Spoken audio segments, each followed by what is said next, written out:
dhagaystayaal maansayahanadii muddada dheer gabayada iyo geeraarada isku halxiraalayn jiray kuwii ugu caansanaa waxaa ka mid ahaa labadii reer ciideedka ahaa weerar burxan iyo faarax cabdi guuleed oo faarax caytama loo yiqin waxay ahaayeen laba gabyaa oo aan kala dhicin isu dhigma oo maansada ku kaftami jiray ku xafiiltami jiray mararka qaarkoodna aad isugu jareexan jiray ha isu dhigmeen oo hibada maansa curinta labadu ha ka wada sinaadeene waxbaa faarax u dheeraa wuxuu ahaa nin ay wax fiicanay uga bilownaayeen qaar ka mid ah kasmooyinkii kutubta carabta oo keliya waayadiisii ay soomaalidu ka baran jirtay gaar ahaan fiqhiga shareecada islaamka mandiqa iyo xidiga aqoonta taasna waxaa lagu rumaysan karaa gabaygii halxiraalaha iyo xujooyinka miiran ahaa ee uu kaga qaybgeli jiray silsiladii maanso ee harac dheera la baxday hormuudyadii gabayga soomaaliduna bilowgii qarnigii 20aad ay isugu halcelin jireen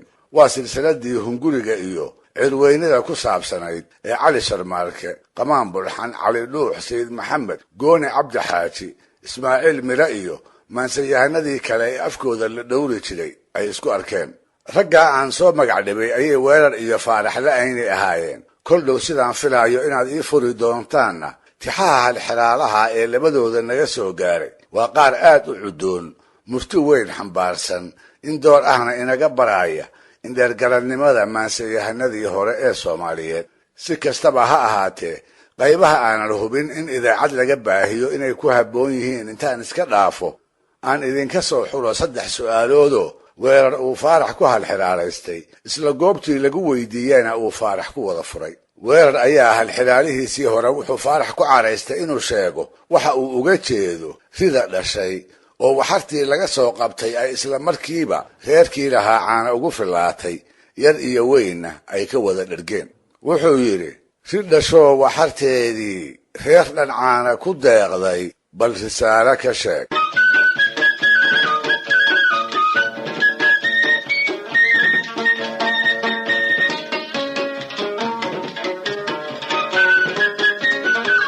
faarax oo gartay wixii uu weerar u jeeday ayaa is yidhi alla ilaahay rida wuxuu ka wadaa firida oo ah iniinta ciidda lagu rido marka masagada la abuurayo waxartana wuxuu ula jeedaa sabuulka oo ay iniintaasi dhasho badarka uu sido ee laga goostana uu reerkii beertay ka dhirgo sidaas ayuu faarax jawaabtii halxiraalaha u gartay ha yeeshee wuxuu ka baqay markuu furo inuu weerar ku diido oo waxba maad furin uu ku yidhaahdo dabadeedna intuu jawaabtii afeef ka hormarsaday ayuu yidhi si dhashoo waxarteedii reer dhan caana ku deeqday haddii aan run ka sheego asaad been ka rogaasho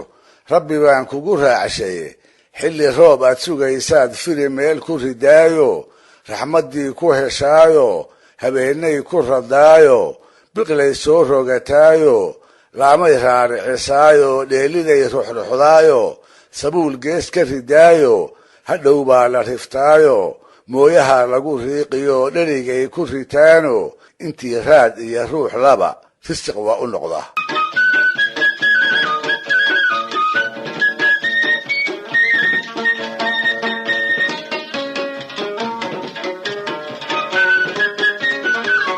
halxiraalihii labaad ee weerar bulxanna waxa uu ku saabsanaa raha oo ah bahal yar oo biriga iyo biyahaba ku noolaada markuu roobku da'ana aan afka isku darine ballida iyo jidhaamaha goor walbaba ka jeeleeya su'aasha weerar waxay ahayd faaraxow marba haddii noolayaasha oo idil ay iniba abuur ahaan isu raacsan tahay ma sheegi kartaa bahalka raha la yidhaahdo bahallada cidda ay isu xigaan ee ay bahwadaagta yihiin wuxuu yidhi inta raad iyo ruux leh lababa way isku rafiiqe rahyay aana yihiin faarax wuxuu taana ka celiyey jawaab aan kaftanku ka marayno qofkii maqlaa aanu horayn inuu muusoodo haddii uusan qoslinba gaar ahaan markuu dhab u yaqaan abuurta raha iyo dhurwaaga wuxuu yidhi raadka ka weynoo ruuxa ka dheere ruqufraaqof dhaqaaqiyo reeryaqaad xubadiisiyo miskihiisa radeeban rashka gaaban dhurwaagay raha aana yihiinoo way isku reer dhicisow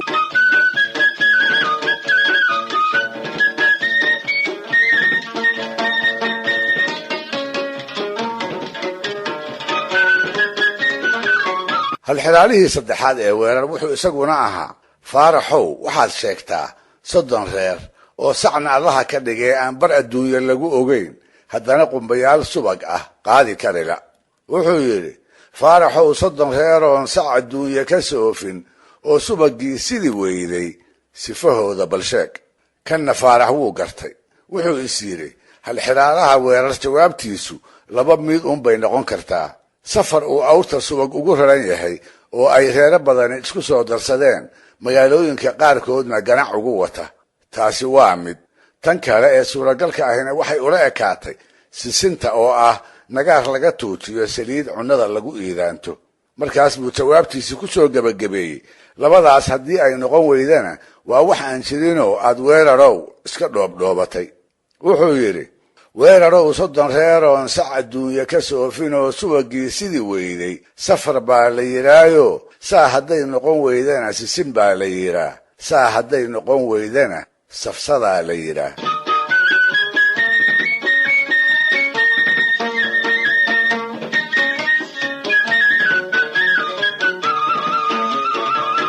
waxaa in dib loogu noqdo mudan madahaygana faahfaahin dheeraada u baahan ereyga safsado oo geeraarkiisa jawaabta ah meeriska ugu dambeeya uu faarax ku soo qaatay waa marka uu leeyahay saa hadday noqon weydana safsadaa la yidhaah ereygu waa safsata waa erey asal ahaan afka giriigga ka soo jeeda dabadeedna afka carbeed ku soo biiray waa hore iyo waqtiyadii falsafadihii ummaddaas ay afkooda u soo rogan jireen waa erey cilmiga mandiqa la yidhaahda lagu yaqaan loogana jeedo hadal israacsan iyo hawraar inay toosan tahay la moodo oo si qurxoon la isu saarsaaray si aan run ahayne loola jeedo in dood markaa taagan lagu marsado qof ama dad loo dan leeyahayna lagu marin habaabiyo sidaa darteed adeegsiga ereygaasi wuxuu markhaati u yahay faarax caytama inaanu gabyaa keliya ahayne uu lahaa aqoon rasmi ah oo uu kutubtii hore ka kororsaday sida la wariyena isaga oo ardaya uu culunta qaarkeed magaalada harar ugu xeraystay wax badanna halkaa